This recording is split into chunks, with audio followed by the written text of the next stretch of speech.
विद्यार्थियों, आज हम पढ़ेंगे दबाव समूह की कार्यप्रणाली या टेक्निक्स। यानी दबाव समूह किस प्रकार से कार्य करते हैं, उनकी कार्य करने की टेक्निक्स क्या है। सबसे पहला है लॉबिंग। देखिए, लॉबिंग शब्द का अर्थ ऐसे व्यक्तियों का समूह है जो कि व्यवस्थापिका में किसी विधेयक पर होने वाले मतदान को प्रभावित करते हैं और दबाव समूह लॉबी के रूप में कार्य करते हैं और उनकी इस क्रिया को लॉबिंग कहा जाता है। ये प्रथा संयुक्त राज्य अमेरिका में विशेष रूप से देखने को मिलती है हमको। वहाँ पर विभिन्न उद्योगों के, व्यवसायों के विभिन्न दबाव समूह हैं और ये दबाव समूह जो है अपने हितों की प्राप्ति, रक्षा और वृद्धि के लिए विधायकों को जो है प्रभावित करने की कोशिश करते हैं, ताकि ये जो है किसी विधेयक पर जब मतदान हो तो उस विधेयक के संबंध में जो है अपने पक्ष या विपक्ष में मतदान उन विधायकों से करवा सकें। और इसलिए ये विधायकों से, सांसदों से व्यक्तिगत रूप से संपर्क करते हैं, इनके पास अपने प्रतिनिधिमंडल भेजते हैं, अपने शिष्टमंडल भेजते हैं और साथ ही साथ जो है प्रदर्शन का भी सहारा लेते हैं और इसके साथ ही साथ जो है कह सकते हैं कि अपने हितों की प्राप्ति, रक्षा के लिए ये जो है रिश्वत आदि के जो गुप्त तरीके हैं उनका सहारा भी लेते हैं और इनको प्रभावित करने के लिए, विधायकों को, सांसदों को प्रभावित करने के लिए ये जो है सुराव, सुंदरी जैसे साधनों का भी प्रयोग करते हैं, आमोद प्रमोद के साधन अपनाते हैं, दावतें देते हैं और इस प्रकार से हम कह सकते हैं कि ये इन साधनों के माध्यम से जो है अपने पक्ष में मतदान करवाने की कोशिश करते हैं। साथ ही साथ ये किसी प्रशासनिक अधिकारी को भी जो है इन्हीं टेक्निक से प्रभावित करते हैं, ताकि वो प्रशासनिक अधिकारी इस प्रकार कोई ऐसा निर्णय न ले जो कि उनके हितों के विरुद्ध हो या उनके हितों पर कुठाराघात करने वाला। इस प्रकार से लॉबिंग की प्रक्रिया के माध्यम से ये कार्य करते हैं, अपने हितों की प्राप्ति, रक्षा और वृद्धि करते हैं। दूसरा है राजनीतिक दलों से परोक्ष संपर्क।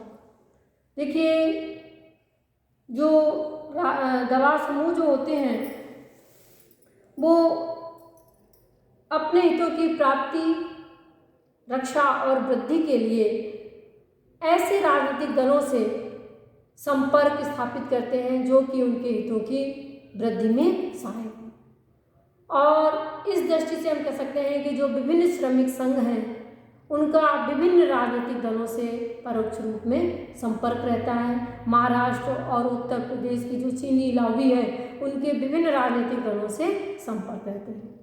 ये दबाव समूह जब आम चुनाव होते हैं उस समय इन राजनीतिक दलों से जो है अपने पसंद के उम्मीदवारों को चुनाव में उतरवाते हैं। उनके लिए जो है उनके चुनाव प्रचार के लिए धन खर्च करते हैं, पैसा देते हैं, विभिन्न मंचों से उनका प्रचार करते हैं और इस प्रकार से जो है राजनीतिक दलों से जो है वो संपर्क स्थापित करते हैं। और ये सब वो इस विश्वास के साथ करते हैं कि वो दल जब सत्ता में आएगा तो या उनके पसंद का उम्मीदवार जब सत्ता में आएगा तो वो उनके हितों की प्राप्ति और रक्षा और उसमें वृद्धि में उसके साथ सहयोग करेगा और उनके हितों की प्राप्ति करवाएगा।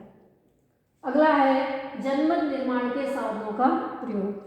ये दबाव समूह जो है अपनी मांगों को राष्ट्रीय हित के के रूप में सरकार के सामने या राष्ट्र की मांगों के रूप में सरकार के सामने अपनी मांगों को पेश करते हैं या उनके सामने रखते हैं, हम कह सकते हैं। और इस प्रकार से वो अपनी मांगों के पीछे जनमत का बल पैदा करने के लिए जनमत निर्माण के साधनों का प्रयोग करते हैं।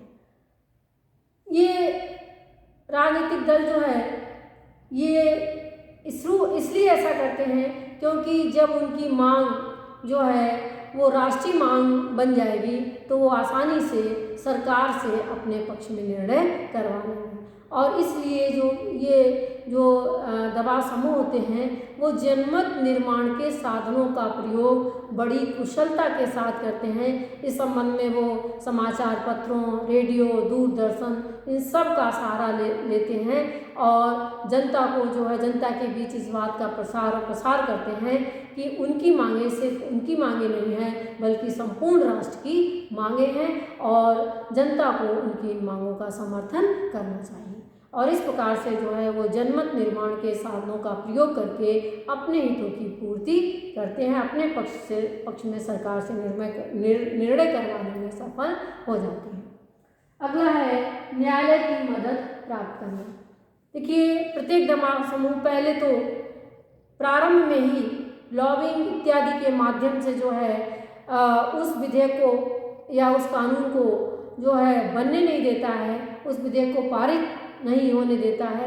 और यदि किसी प्रकार से दबाव समूहों के विरोध के बावजूद भी वो विधेयक जो है वो या वो कानून जो है पारित बन जाता है तो फिर वो ऐसी स्थिति में अपने मौलिक अधिकारों की रक्षा की नाम पर जो है उसके विरुद्ध न्यायालय में पहुंच जाते हैं, याचिका दायर कर देते हैं, दाखिल कर देते हैं और वो कहते हैं कि ये कानून जो है वो संविधान की भावना और संविधान के ढांचे के विपरीत है और इस आधार पर जो है उस कानून को अवैध घोषित किया जाए, रद्द किया जाए। अगला है असंवैधानिक साधनों का प्रयोग करना। देखिए, दबाव समूह जो है अपनी मांगों को पूरा करवाने के लिए रिश्वत इत्यादि के गुप्त साधनों का प्रयोग करते हैं। साथ ही साथ वो सार्वजनिक रूप से दबाव डालने वाले प्रकट रूप में असंवैधानिक साधनों का भी प्रयोग करते हैं, जैसे घेराव, प्रदर्शन, बंद, रास्ता रोको आंदोलन, भूख हड़ताल,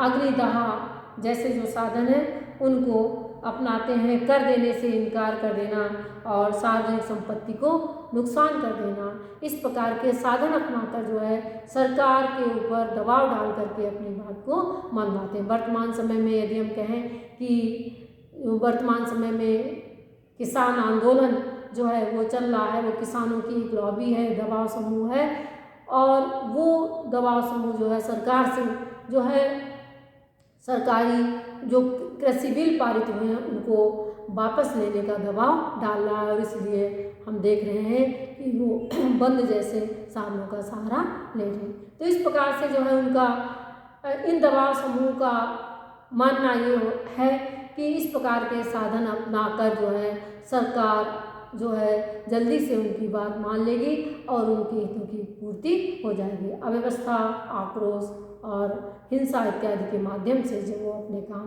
करवा कर जो है अपनी बात को मनवा लेते हैं। अब है कि दबाव समूह और राजनीतिक दलों में अंतर क्या है। सबसे पहला है संगठन की प्रकृति में अंतर। देखिए, दबाव समूह राजनीतिक दल जो हैं वो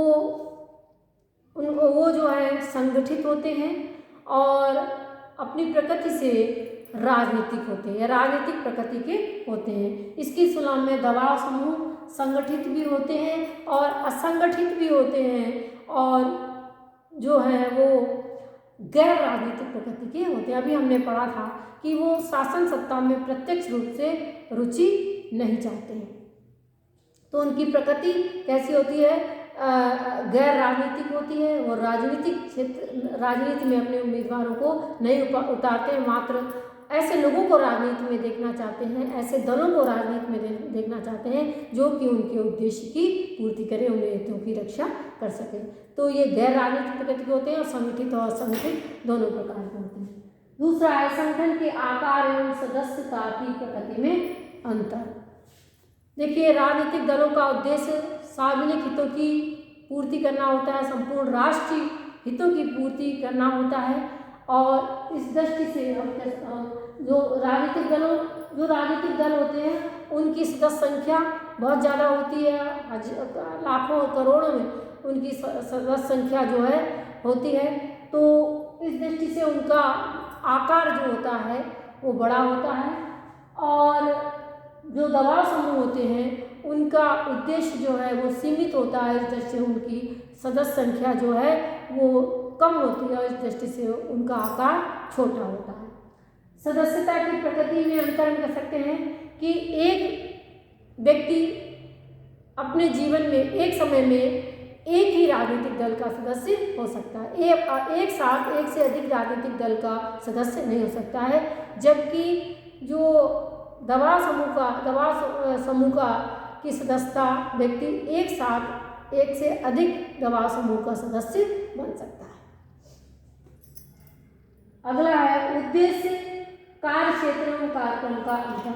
देखिए, जो राजनीतिक दल होते हैं उनका उद्देश्य जो होता है वो सार्वजनिक हितों की पूर्ति होता है, या संपूर्ण राष्ट्रीय मांगों की पूर्ति होता है, या संपूर्ण राष्ट्र के लोगों की मांगों को पूरा करते हैं। तो इनका उद्देश्य कैसा होता है?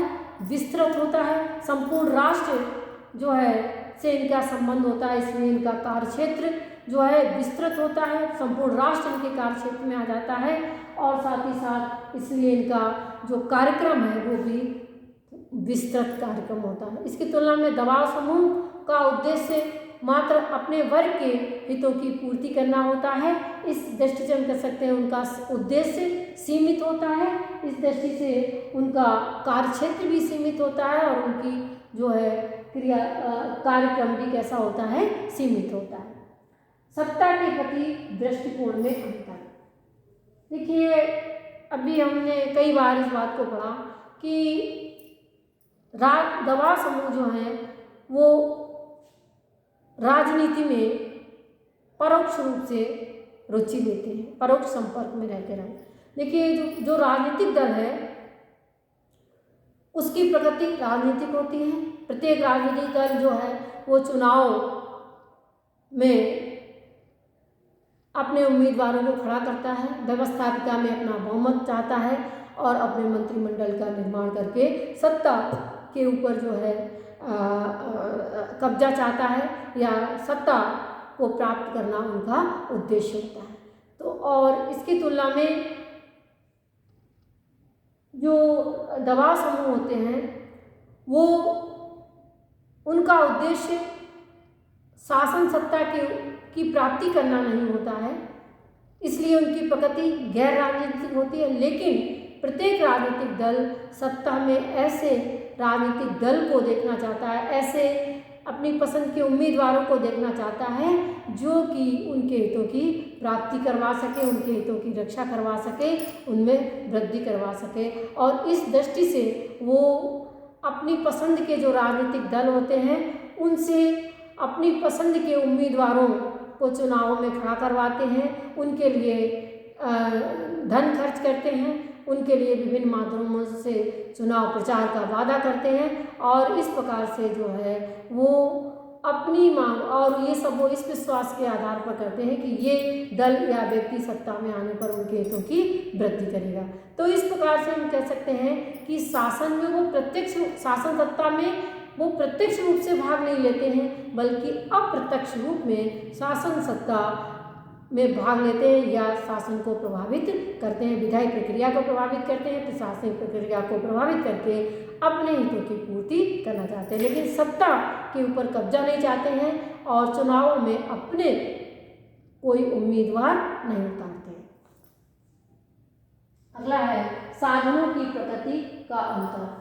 देखिए, जो राजनीतिक दल होते हैं वो सिर्फ संवैधानिक साधनों का ही प्रयोग करते हैं और उनके जो कार्यक्रम होते हैं वो अधिक स्पष्ट होते हैं और खुले हुए होते हैं। इसकी तुलना में जो दबाव समूह होते हैं वो संवैधानिक और असंवैधानिक दोनों प्रकार के साधनों का प्रयोग करके अपने हितों की पूर्ति करते हैं और इसलिए चूँकि ये स्वार्थपूर्ण उद्देश्यों पर आधारित होते हैं और इसलिए सभी उचित अनुचित संवैधानिक असंवैधानिक सभी प्रकार के साधनों का सहारा लेकर अपने हित की पूर्ति करते हैं और इसलिए राजनीतिक दलों की तुलना में उनके जो कार्यक्रम होते हैं वो अधिक कम स्पष्ट होते हैं और हम कह सकते हैं एक सीमा तक गुप्त रहते हैं। अगला है संगठन की आंतरिक संरचना में अंतर। देखिए, चूँकि राजनीतिक दलों का उद्देश्य विस्तृत होता है, उनका कार्यक्षेत्र विस्तृत होता है, उनकी सदस्य संख्या बहुत ज़्यादा होती है, इस कारण राजनीतिक दलों में सजातीयता और एकता के गुण का अभाव होता है। सजातीयता का यहाँ पर मतलब है कि एक जैसे विचार और एक जैसे विचारधारा, एक जैसे विचारों वाले लोगों का अभाव। तो उनके विचारों में अंतर होता है क्योंकि बहुत सारे उनकी सदस्य संख्या बहुत बड़ी होती है, तो उनके लोगों के विचारों में भी अंतर होता है, मत विभिन्नता यहाँ पर पाई जाती है और इसलिए यहाँ पर एकता के गुण का अभाव भी होता है। इसकी तुलना में जो दबाव समूह होते हैं उनका उद्देश्य सीमित होता है और इसलिए हम कह सकते हैं कि वहाँ पर उनकी सदस्य संख्या कम होती है राजनीतिक दलों की तुलना में और उनका कार्यक्षेत्र भी सीमित होता है। इसलिए सजातीयता का गुण जो है और एकता का गुण जो है वो दबाव समूह में अधिक पाया जाता है। अगला है क्रियाशीलता के स्तर में अंतर। चूँकि राजनीतिक दलों का उद्देश्य शासन सत्ता के ऊपर कब्जा करना होता है और संपूर्ण राष्ट्र के हितों की मांगों को पूरा करना होता है, तो इसलिए जो राजनीतिक दल जो हैं वो हमेशा क्रियाशील रहते हैं। इसकी तुलना में दबाव समूह उसी समय क्रियाशील होते हैं जब उन्हें अपने हितों की प्राप्ति करनी होती है या उनके हित संकट में होते हैं, उसी स्तर पर उसी समय क्रियाशील होते हैं। तो इस प्रकार से दोनों में क्रियाशीलता का अंतर पाया जाता है। इसके बावजूद भी हम कह सकते हैं कि दबाव समूह और राजनीतिक दलों में एक आधारभूत एकता भी हमको देखने को मिलती है कि दोनों ही दबाव समूह और राजनीतिक दल दोनों ही लोकतांत्रिक समाजों में की जो विभिन्न संस्थाएं हैं उनको प्रभावित करने का काम करते हैं। इसलिए दोनों जो का अस्तित्व में आधुनिक राजनीतिक लोकतांत्रिक राज्यों में देखने को मिलता है।